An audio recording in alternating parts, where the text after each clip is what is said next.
Magandang araw mga mamshi! Papunta nga pala kami dyan sa may-ari ng lechon. Magtitinda muna tayo ng lechon for today's video. Kasama ko nga pala ang aming pamangkin dyan. Inaantok na nga ang aming mato. Tumabol kasi kanina kaya isinama na namin ni Daddy.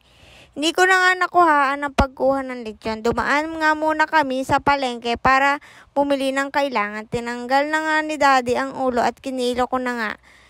Binalatan na rin ni Daddy para maparte-parte ang balat na at ayan na nga, tinadtad na nga ni Daddy.